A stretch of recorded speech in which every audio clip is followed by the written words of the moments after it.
Hi everyone, how's it going? This is Tradewind coming to you with another video today. Today we're going to be featuring the Alsace with a full secondary build that I wanted to try out. I don't think this is the optimum build for the ship, but I really liked how the gameplay used to be with the German Tier 8s, the Tirpitz and the Bismarck. It was a lot of fun when it had the short reload, and I noticed that the Alsace has short reload if you fully spec for it. So that's what I wanted to try out. I think you can get down to 3 seconds on the 100 mil secondaries and something like 8 on the 152s with a good fire chance. So anyway, starting off in mountain range, we're going to A. I see that the enemy Fletcher is here. I took a shot at him. Got a little piece. You always want to take shots at destroyers whenever they're spotted, because like you could see, their Baltimore's here, their Atlanta is here, and their Fletcher is here. So our Akatsuki can't handle that. He just can't.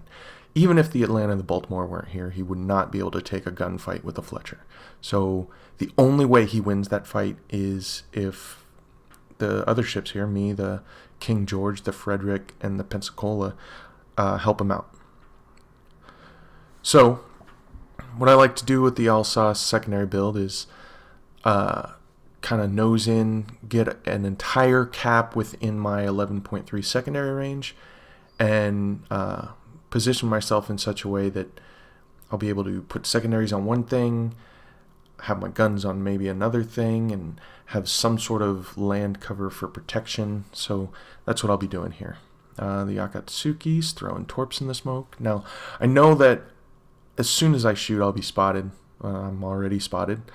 And the Fletcher is going to be probably eyeing me as his target for his torps, because I don't think I've seen his set of torps yet. So I've already accepted the fact that I'm going to eat one. So I want to keep my nose directly at that smoke. If I turn at all, I could face taking more torpedoes, and that's really bad with all of those cruisers and battleships on my side. So I want to back up, give the Fletcher a moving target, and allow me to get my main guns in position to shoot something else. Alright, so Fletcher gets spotted again. Put my secondaries, and I got time to swing my primaries over. I'll give that a shot, and here's the torpedoes. And yep, I take one. Like flooding as expected. Here's his second set. I'll be able to dodge these pretty easily. And here we go. Yep. So I'm able to put myself in a position to help the Akatsuki, keep the Fletcher from capping if I really needed to, and be able to put pressure on these battleships. The King George and I have got the Baltimore and the Atlanta pinned. They can still do stuff, but they can't come out in the open and help their Fletcher with the Akatsuki. We're blocking them. If they come out, they'll be showing us broadside, and we'll just get rid of them. So being at a standoff when we have both B and C caps is fine with me. We don't need to do anything crazy, and we can just continue to chip these guys down. Now you see, every time the Atlanta even pokes a little bit out, I'm trying to see if I can get a shot on him, maybe get my secondaries, anything, because I recognize that guy's name, World of Warships. He's a very good player. I've played against him a few times, and he's always done really well. So I know even though he's in a Tier 7 cruiser, he is a definite threat. Can't let him just free shoot on us, so gotta take the shot whenever I can, put some fear in him. Alright, so you see that anytime a battleship has been giving me broadside, the Richelieu or the Iowa, I've been able to put a real heavy hit on them, like I think 19, 17K. Even though these guns are 380 mils, 15 inches, that doesn't matter so much at Tier 9. And even at Tier 10, if they give you broadside, that's a lot. I see a lot of Alsace players go and, shoot HE all the time. And sure, there's a time and place for it. Maybe like Bowon, Yamato, something like that. But even when a Frederick de Grosse or a Grosse Kurfürst is Bowon to me, I still like using AP. I just aim at the superstructure. You get 10, 11k hits. And, I mean, the HE is nothing special. It's not got crazy high alpha or crazy high fire chance like the British. So I really don't understand why I'm seeing so many Alsace players with the main gun HE. Just barely missed the Atlanta there. See if I just aimed a little bit down. I mean, it was a pure blind fire. I hadn't seen. I was only going off his main gun shell tracers, but really wanted that. Would have been nice. All right, so our Akatsuki has left the area from A, which is fine. We have a 2-to-1 cap advantage. A is not necessary. The Fletcher is forced himself into holding this cap down. He's almost dead. I might be able to ice him here, and just barely. All right, so me being secondary spec, us having a Friedrich Grosse or Akatsuki, somebody's going to finish that guy off eventually. I'm not too concerned with him anymore. Just have to be watchful for torps and make sure I click my secondaries on him, and he'll be dead. So with this secondary build, I have actually gone a full secondary build. I never have done that on any ship, really. I've taken every single module. Even when I think the main gun dispersion module is better, I've taken the secondary module. I've taken AFT and BFT, which on ships that have good AA, like the French line does, I usually take AFT and BFT anyway, so that's not a huge deal. Taken manual secondaries, and I've taken IFHE because the main thing I wanted to try out was how hard the 152s can hit. And the 152 secondaries, since they are that size, and the French have 1/6 pen, vice the German 1/4 pen, that means that they do benefit pretty heavily from IFHE. I don't think it's worth it to run it on the Alsace. So like if ranked was tier 9 or something, you wouldn't want to do this build. It's purely a fun build, and it is a blast. And I did learn from running this build that the 152s hit hard. Very, very hard. Against battleships, destroyers, cruisers, it doesn't matter. If you're landing hits with those red shell tracers that you see coming off my side, they're doing 2, 3, sometimes 4,000 damage per salvo.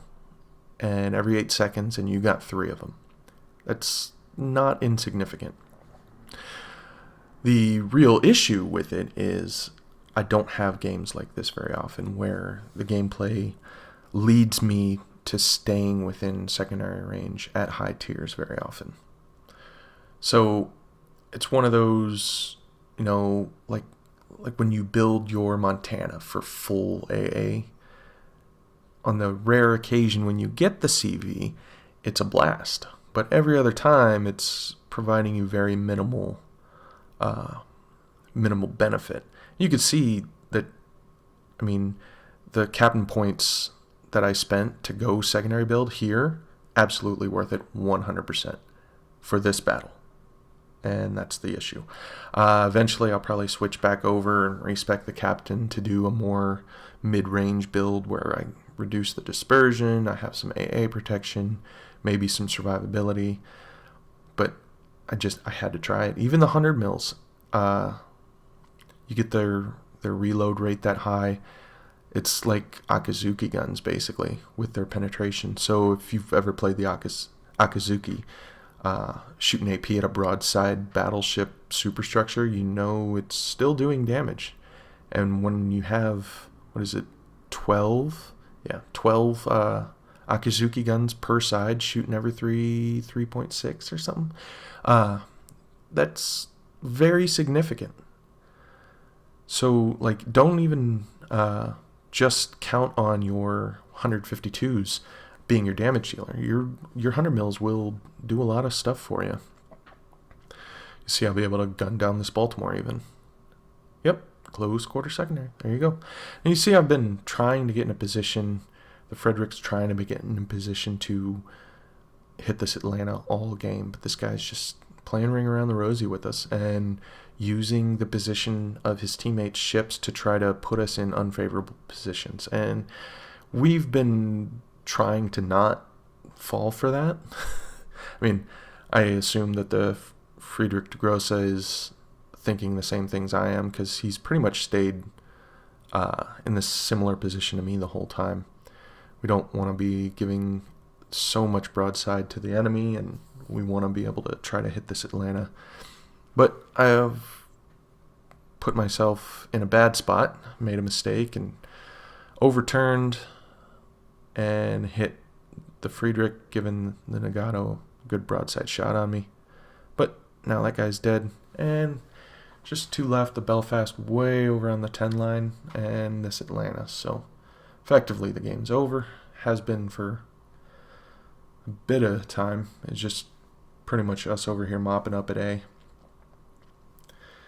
But anyway, this build is very fun. It's not awful by any stretch of the imagination. It's just very hard to get your strengths in a position to where they'll help your team. Let's put it that way.